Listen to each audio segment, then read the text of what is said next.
I am scared.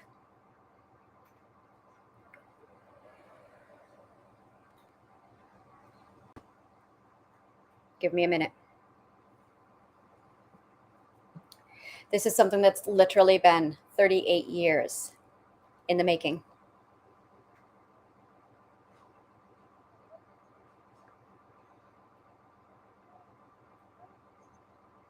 I feel like I'm standing backstage and I'm waiting for my curtain call and my cue. It's been a very long time since I've been on a stage. A very long time. I was 4 years old when I first went on stage, and it took no time at all for me to decide that I was born to stand on a stage.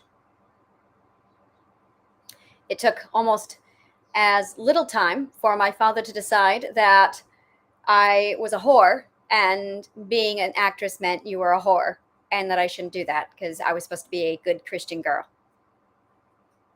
And that's when my life really started to turn to shit.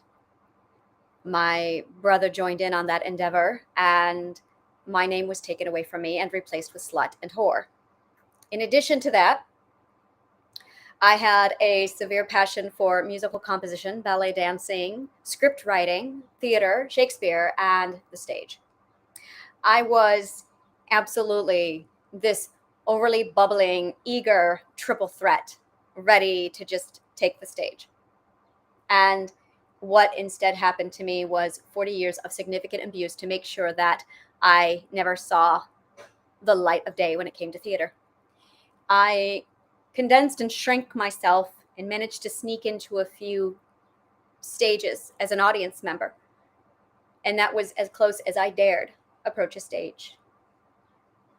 And that is when the shrinking began. I launched the Healing Garden with this severe motivational intent to take people who are like me and help them get out of their darkness. And this is really, really important that you understand this, because when I realized how I was living in the darkness, and when I saw that there were many other people who were also living in the darkness, when I realized that I had the skill of mastering stepping in and out of the darkness like it was nothing, I could go back in like a building on fire, and just pick people up and take them out. And I did, over and over again. I started doing that in 2015 when I figured out how to get out. And I have the keys, and I'm sitting here dangling going, why are you in the dark? I know how to get you out. Why? And I can't understand it. I require, according to my authentic truth, to lead by example. I can't be one of those teachers who sits on my ass, talks about, all right, yeah, so this is how it's done, go do it. I'm not that person. I, according to my authentic truth, my frequency, and my human design, am very much a lead by example. This is what I do. And I can't sit here and preach at you and tell you that you need to go do ABC while you don't actually see me doing any of that.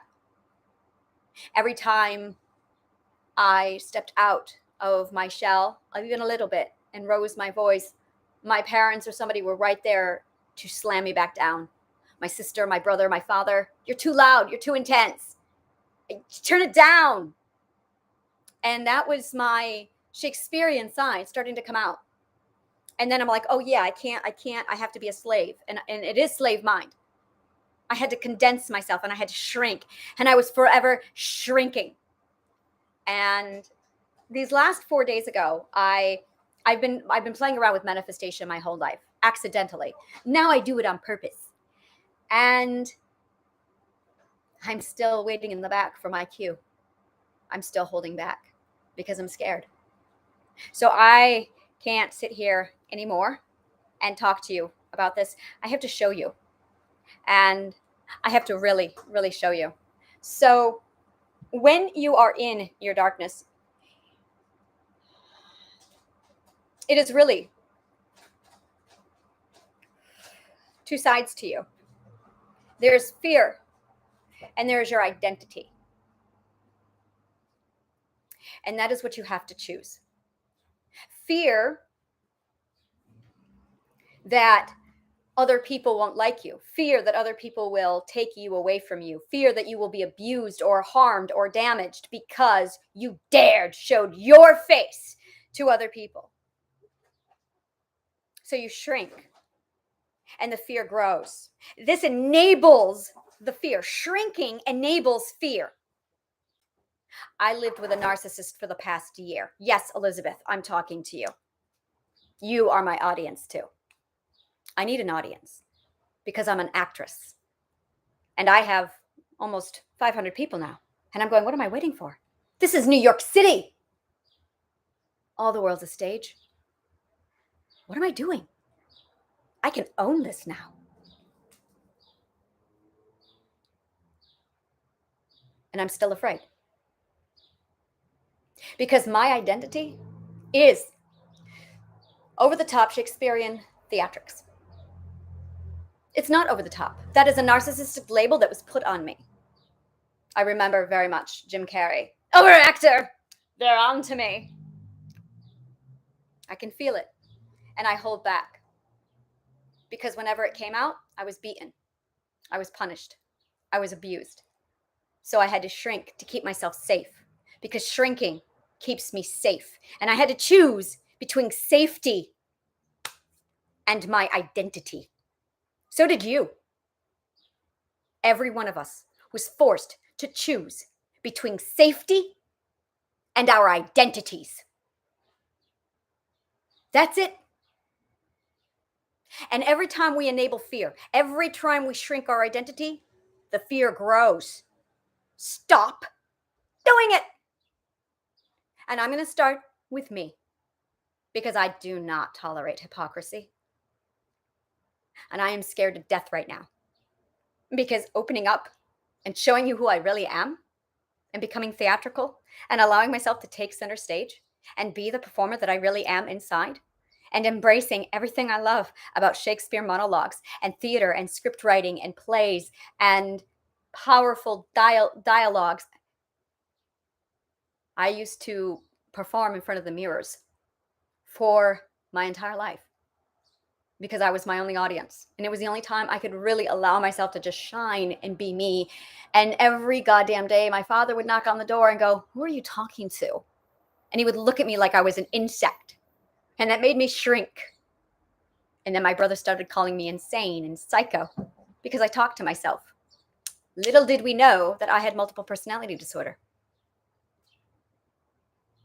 that they gave to me.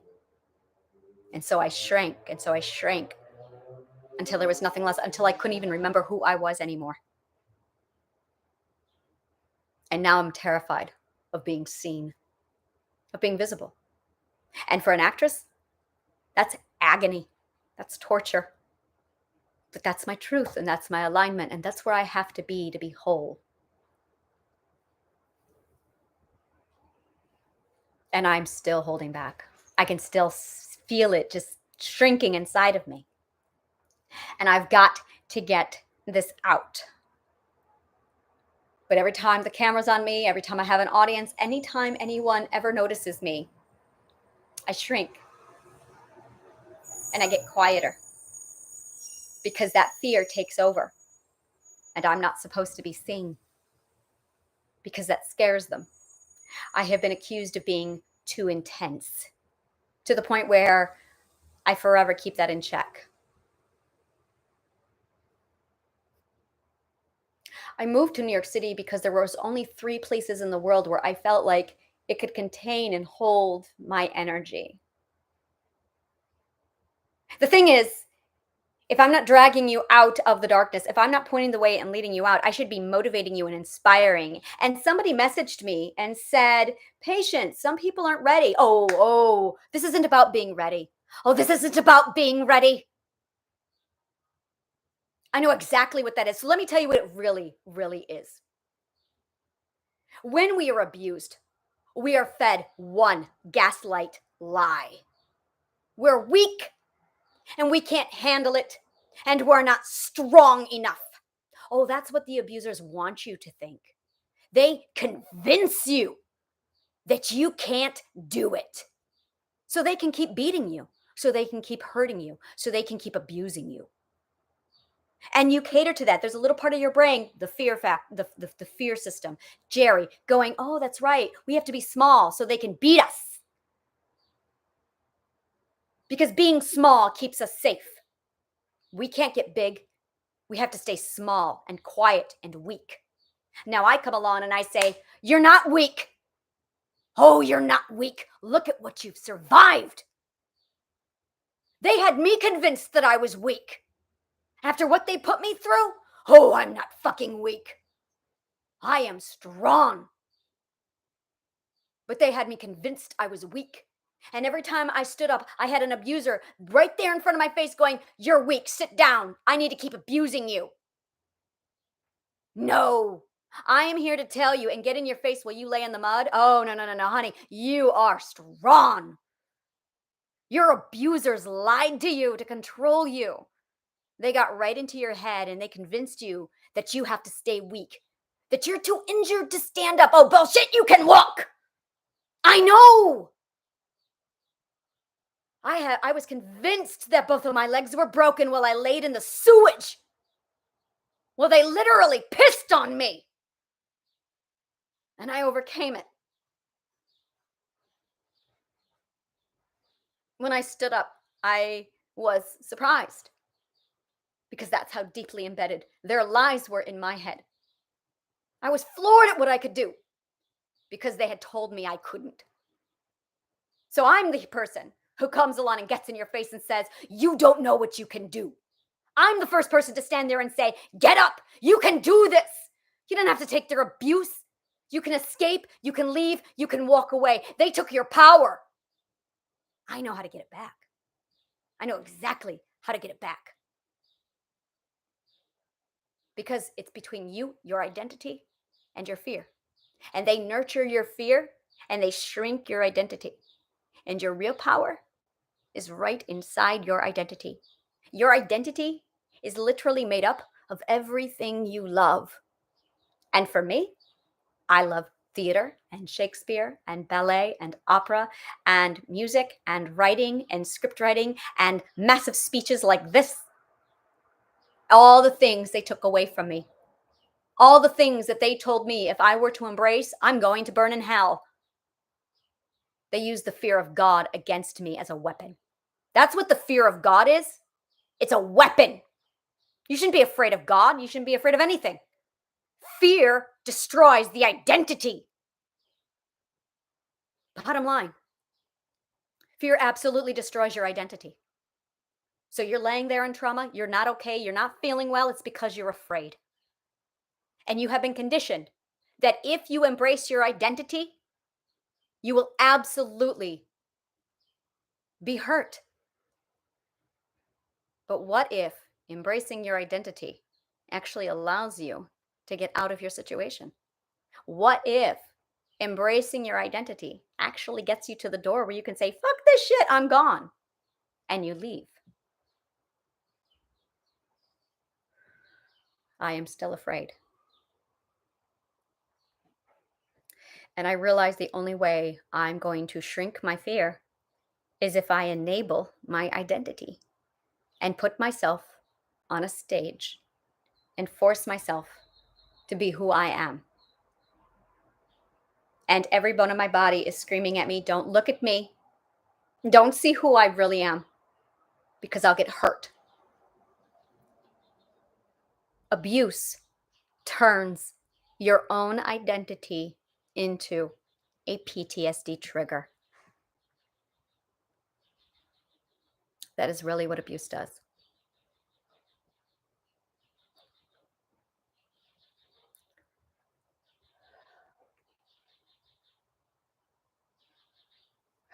This is going to take me several practices to expand and grow this out. But this is where my sunlight is.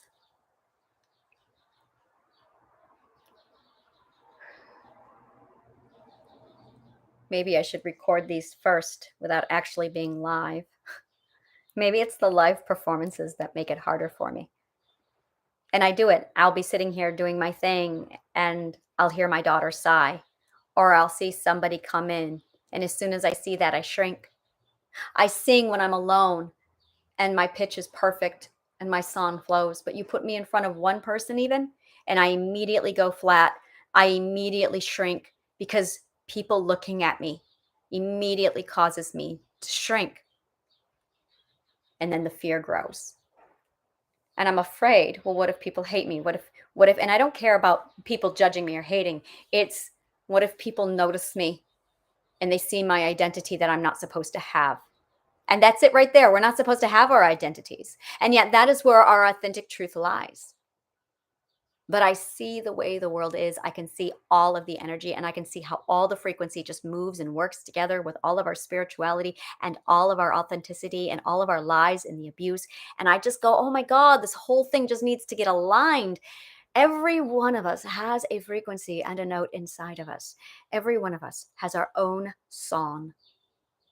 And it's like I have a song and you have a song and our parents all have songs. And when we have children, there's this concept, this attitude of your song is not supposed to be different than my song. How dare you be different? And they shut you down and they take it away from you and they abuse you for having a different song. And you try your very best to model your song after your parents so they'll like you, so they'll love you, so you'll be safe, so you'll be accepted. And you keep destroying your own song over and over again until nothing else is left. Healing is all about reclaiming your identity. That's all.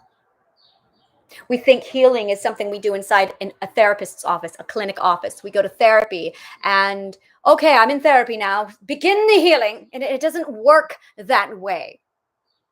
Therapy is supposed to be just a compass. Therapy is just a compass. Okay, yeah, you're here. You need to be going that way. That's your alignment. Go that way. And that's it. That's why it doesn't really work. Because we go in expecting therapy to be the time we heal, when really you're doing 99% of your healing outside of the therapist's office. And you don't even know it because they just put seeds inside your brain and then they send you on your way. And then you get home and then those seeds start to work and take effect, hopefully. Other people just do the avoidant thing and they don't look. But you have a garden inside of your head filled with seeds. I plant those seeds. That's a healer. Healers plant seeds. And that's what I'm doing. I plant a million little seeds inside of your head because I know exactly where you need to go to get to the door so you can get out. Find your identity. Tell me what you love. Tell me what you loved before you were abused. Tell me what you loved that got you abused, because that's really where you are. That is who you are. And when you start reuniting with the things you love and the parts of you that they took away from you, when you start reuniting with the parts of you that you were beaten for, then that's where healing really starts to take hold and blossom. When you start to remember who you are. And at first you find who you are and you're like, oh yeah, I love that, but that's a secret. And we constantly quell that and we put it away from us and we don't bother looking at it or embracing it because we have an association of I'm going to get hurt and I'm not going to feel safe and I will be in danger if I'm not true to, if I even look at my identity. So I'm here saying, absolutely, embrace your identity. Find who you are. What do you love? What did you used to love? What did you dream about? What did you want more than anything in the world? Because that's where you are. That's who you are. And that's why you are in pain. And that's why you feel alone. And that's why you feel rejected, because you rejected you. And you pine for something because you pine for yourself. And I know, psychologically speaking and very logically speaking, that when I reunite with my theatrics and my Shakespeare, when I do this, I know, I know, I will no longer pine for my partner. I know that the reason why I pine for my partner is because I'm missing myself. And I am using my partner because I am transferring my pain onto him. That's codependency. So if I focus inward, if I focus on me and my lost identity, if I grab my armaments and I take up my shield and my sword and I walk into my shadow realm and I say, I'm going into the darkness, And I'm going to comb through my subconscious mind, and I'm going to find every little bit of me that my subconscious mind took away from me and buried on the fourth level. I'm going to take me back. And I know when I do this, I won't need anyone or anything else in the world. And the double sword here that we were abused with is the word selfish. Oh, if you think about yourself, you're selfish. I worked so hard to abuse you and rip you away. I worked so hard to convince your subconsciousness that it needed to throw pieces of you away. It's selfish of you to go back into your conscious mind, subconscious mind, and get those pieces back. How dare you? Now I'm going to shame you and use guilt to make you feel like shit for being loyal to yourself. That's how abusers work. So, homework.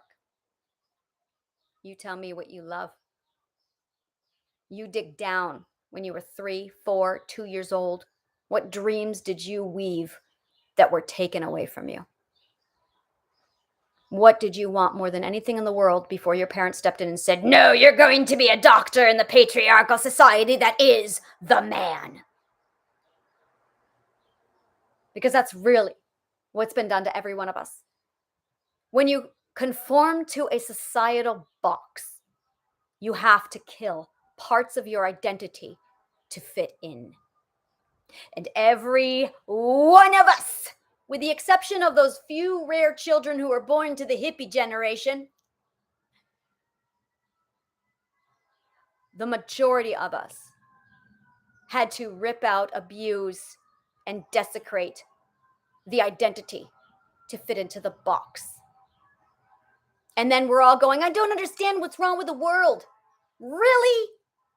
Align with the frequency. Don't align with the box. Now, I am going to take the stage in my next video. And I'm going to read from my book, Dolor and Shadow. And then I'm going to do a second video where I'm going to dissect the psychology and the spirituality of my gorgeous writing.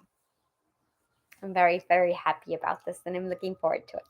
So I invite you to join me on my next video. I'm going to be setting it up here within a few minutes. And this is what I'm going to be doing every day, I believe. I'm going to be practicing my identity. And that is healing. That's what I'm going to call it, is we are practicing being ourselves, our authentic selves. And I know how to do it. But I don't do well sitting here lecturing you. I'm going to show you how to do it, and I'm going to give you assignments, and you're going to do it with me. You're going to grow with me. Because it's so much more fun that way. My upcoming program, Tuning Into Your Power, is literally 5 days of just enthusiastic, inspirational, we're going to get in here, we're going to dick it out, and we're going to connect with our identity. And I'm going to show you all the parts of your identity, and I'm going to give you assignments, and there's going to be giveaways. It's going to be a blast. There's a lot more information about that on my other videos and in my Facebook page. But yeah, and it's going to take me a while. The more I practice this, and that's just it. It's been 38 years out of practice. And it's just a matter of reclaiming my stage and turning this into my theater. And you're going to heal me with your consent. You're going to heal me so I can heal you. I know how to do it. I just need an audience so I can embrace and become myself. And I'm still holding back. It's going to take a little bit. It's going to take a bit. And I know how to do it, but baby steps. Thank you. And may the kindest of words always find you.